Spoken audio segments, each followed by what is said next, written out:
In episode 6, the hunt for Layton's killer is on. Everybody, especially the tailies, want to find this guy. So, it's a little awkward for Pike. Layton, Zara, and Liliana are held up in Wilfred's old car. Astrid, Zirek, and Pike show up, and Layton's thrilled to see them. He looks at both of them like brothers. He's even happy when he checks Pike and sees that he's carrying a weapon.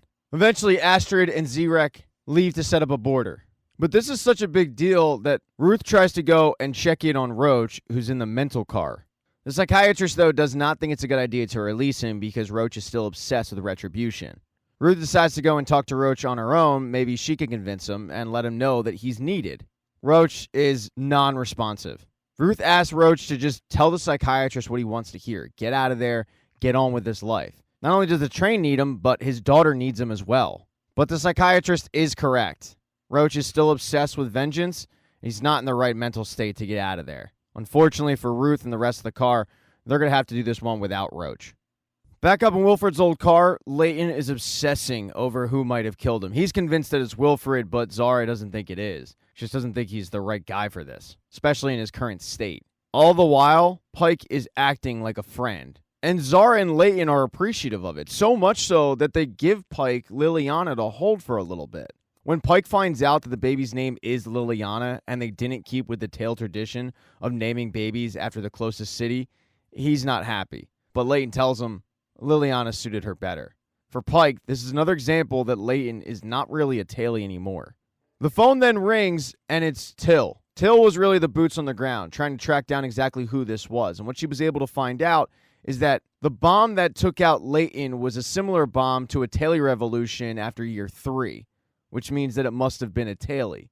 Till goes to Lights because Lights is the bomb maker, and Lights swears up and down that it wasn't her, and Till doesn't actually believe that it was. But she asks to know who would have known how to make the bomb. And when Lights goes to show her her cookbook, the page where you make the bomb is missing. So the phone call to Layton was to let him know that it was somebody in the tale.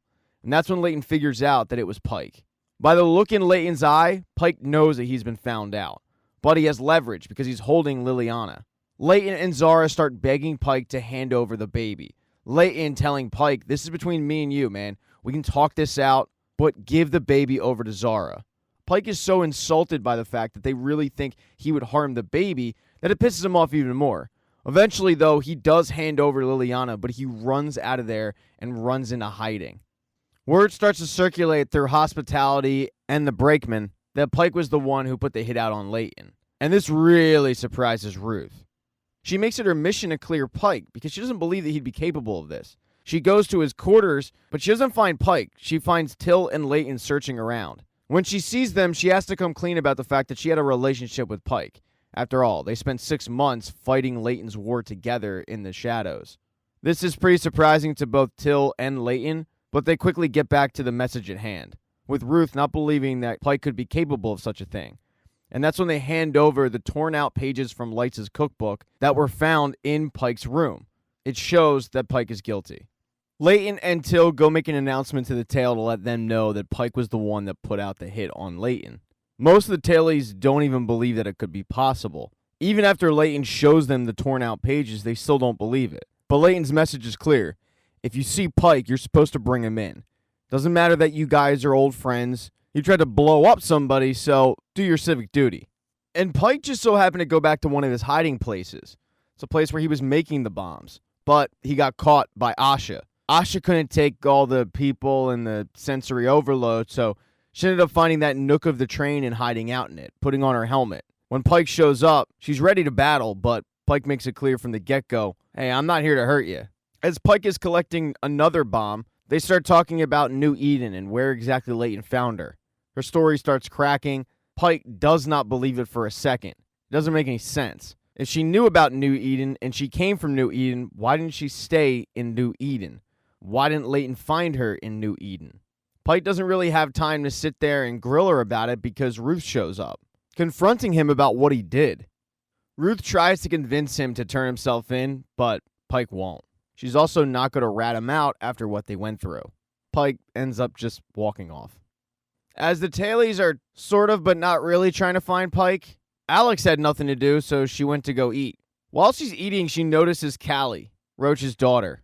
She starts trying to talk to her, but Callie's pretty rude. She looks at Alex like Wilfred's little pet. Since Wilfred did what he did to her family, she's not really in the mood to talk. Alex, though, is pretty undeterred, sits down right across from her, and the more they do start talking, the more that they become friends. They solidify that friendship when Alex uses her powers from engineering to get Callie in to talk to her dad. And Callie is able to do what Ruth couldn't, convince her dad to tell the shrink whatever he needs to hear to get out and get back to normal. Now back up where Layton's being held. Layton, Till, and Zara get a visit from two familiar faces, Josie and Miles. Miles is doing great. He's still in the internship program and thriving, but he came up with an idea on how to make this Pike thing work. Old Yvonne's rules. It's a Taily tradition. If two Tailies have a disagreement with each other, they have to sit it down and talk it out. They're not allowed to leave until they both agree.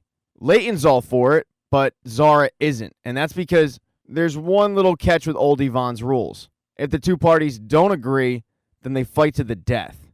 Josie and Miles, though, remind everybody that Layton's in power. He has to yell for the knives. If he doesn't, then Pike has no choice but to sit there and talk it out. And Taily pride will get Pike out of his hole. It's really the only way. So Layton makes the announcement to the train, and a little while later, Pike shows up in the tail, ready to talk it out. He's not empty-handed, though. He is holding a bomb that he hands over to Ruth. He says goodbye to Ruth. Josie reminds everybody of the rules, and then they talk it out privately. Just Layton and Pike. Ruth, who wasn't allowed to stick around, needs to forget about what's going on, and she finds it in Roach's cabin. She ends up waiting for the results of this Taily tradition with Till, Roach, and Callie. But back in the tail, Pike's big problem with Layton is the fact that he feels like he was used as his errand boy. Layton admits that, yeah, he was, but they're also brothers. He thinks highly of him. Layton tells Pike he's willing to put all of it aside and asks him, what do you want? But all Pike wants is for Layton to call for the knives. Layton goes so far as to offer Pike the title of Godfather of Liana. Pike would be touched if it was anybody else, but he tells Layton, I see right through you. He then reveals to Layton how he saw Asha and started talking to her, and he knows that setting course to New Eden was based on a lie. Pike is willing to tell everybody about this. So the only way that Layton is going to be able to lead the train to New Eden is if he calls for the knives. And Layton doesn't have a choice. He has to. Everybody is very surprised when they hear Layton yell for those knives, including Josie, but they have no choice. It's Taily tradition. So Josie brings them in, and the two guys start battling it out to the death. As Zara is standing outside, disgusted, yelling for them to let her in, because, it's safe to let in a woman with a newborn in the middle of a knife fight. The two combatants start swinging punches back and forth until eventually they grab the knives. And in the end, it's Layton who stabs Pike first. Pike's last words to Layton are, I hope you find it frozen. Then he keels over and dies. Everybody on the train is made aware of the results. Those who want to come and pay their last respects to Pike's body, and that includes Ruth. Layton says to Ruth, I'm sorry. And she just looks up at him disgusted and says, I'm sorry too, and walks off. Layton cannot tell anybody the reason on why he called for the knives, which makes this even harder. Another part of this tradition is Layton is to stay with the body all night to reflect. And he's trying to do that. But then he starts having those flashbacks of New Eden. They start coming very quickly until he gets so disoriented that he just collapses in the room. Now, two people we really haven't talked about much are Wilfred and Audrey. I guess after that little speech that Till gave her and that concert that she performed, she's still not over Wilfred. She feels like she needs to see him, but there's really only one person that might be able to get her in, and it's LJ. The price for a ticket up train is LJ's father's replacement eye. She hands it over to LJ, and LJ is able to convince a brakeman to cuff Audrey, escort her up train, and let her have her, quote, conjugal visit with Wilfred. But the Wilfred that Audrey finds is not the Wilfred that she left behind. Coming out of the drawers, Wilfred is a beaten down man. He even tells Audrey at one point, I'm not like I used to be. I can't take a punch. And Audrey is pretty pissed off about this. She yells at him, I spent the last 6 months in a cage, in this cage. Never once did I doubt that I would be reunited with you and we can take back the train. But while Wilfred is excited to see Audrey, taking back the train is not on his to-do list. He's looked at the science of the theory of New Eden and he's even bought in, which pisses off Audrey even more. She has no interest in getting off the train. She wants to control the train with Wilfred. And when Wilfred says to her, we can get off and we can have each other, she just walks off.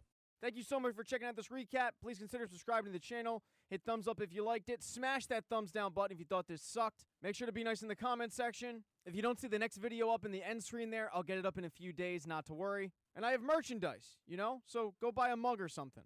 It's never too early to think about Christmas gifts, folks. Once again, thank you for checking out this recap.